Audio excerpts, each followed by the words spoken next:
Periodo histórico comprendido entre la llegada de los colonizadores españoles hacia el 1500 a las costas de Panamá y la consecución de la independencia de Panamá de la Corona de España.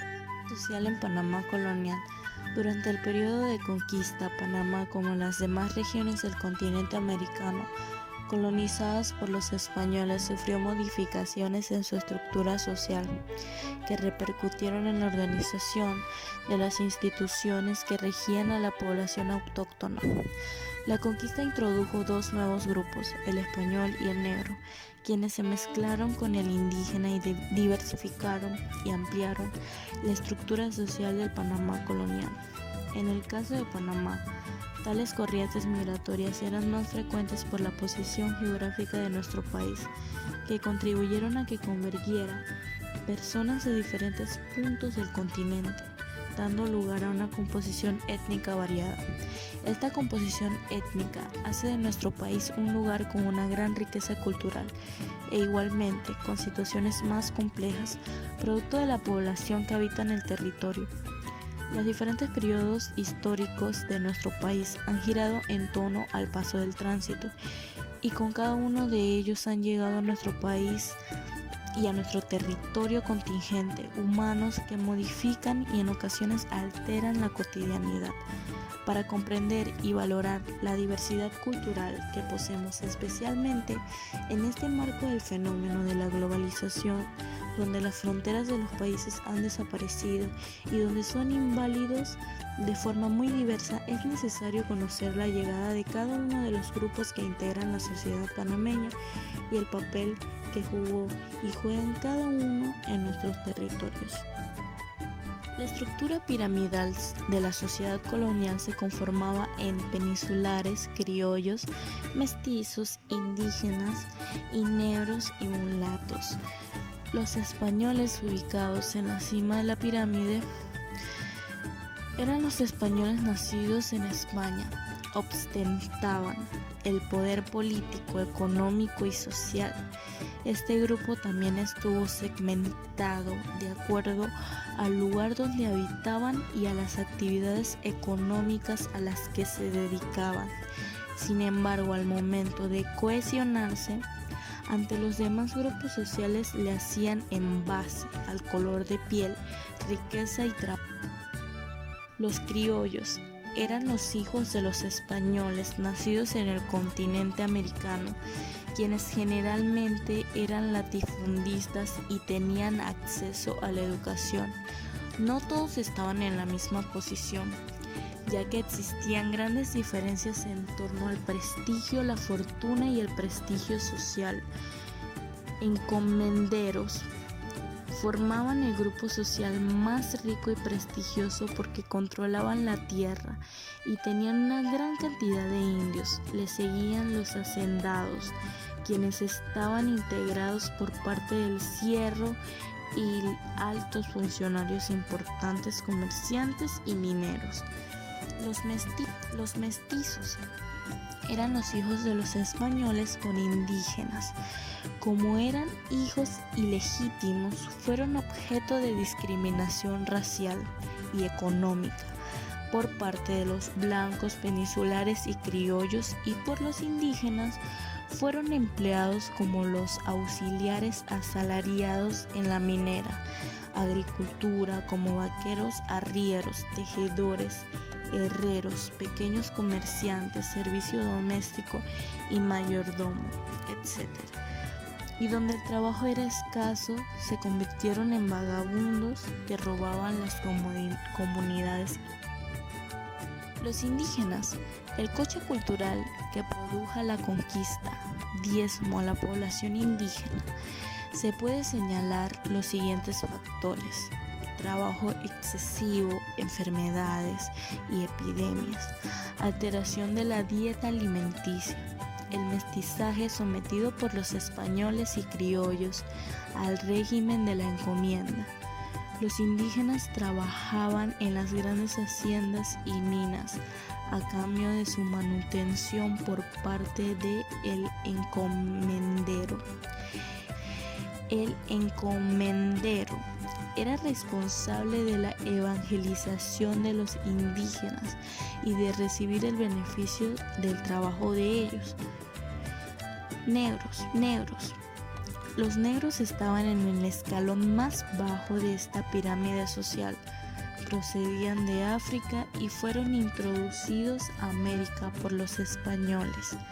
Desempeñaban los trabajos manuales más duros en el ámbito de las grandes haciendas, las plantaciones de azúcar y tabaco y la explotación de minas en condición de esclavos. El negro esclavo fue cruelmente tratado por los españoles. ¿Qué es la vida cotidiana?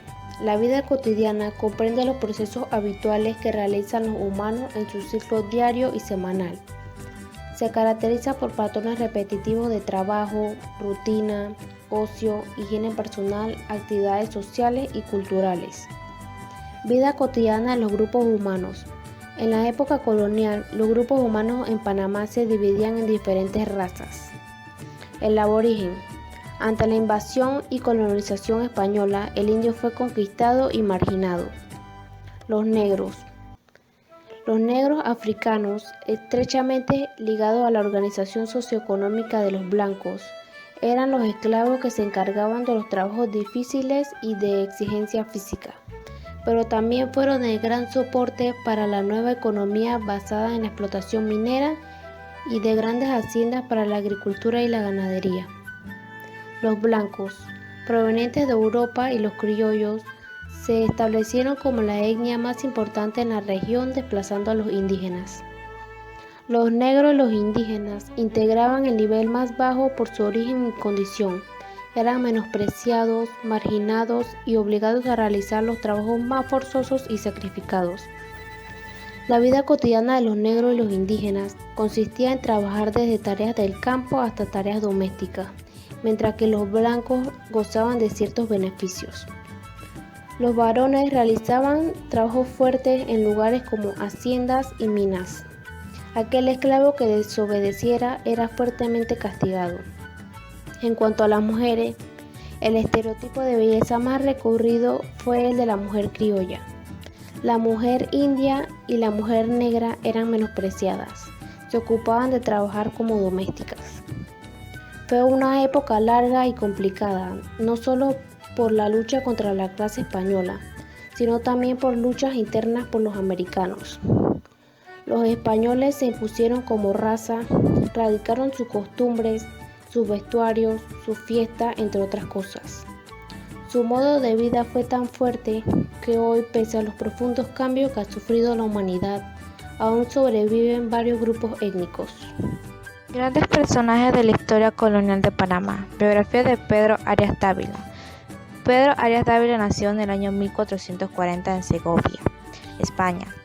Más conocido como Pedro Arias Dávila, participó en la Guerra de Granada y en las guerras de Portugal y Francia. Su familia tenía mucha influencia y fama en la corona de Castilla. Se casó con Isabel de Bobadilla y Peñalosa, cuya tía era la mejor amiga y confidente de la reina Isabel de Castilla. Fue nombrado gobernador de Castilla de Oro, a donde llegó en 1514 y al poco fundó la ciudad de Panamá en 1519. Construyó un camino que unía la costa pacífica con la caribeña, permitiendo así los viajes entre ambas costas. Ejecutó a Vasconio de Balboa por rebeldía contra el rey en 1519 y en 1528 fue nombrado gobernador de Nicaragua y dispuso su sede en la ciudad de León.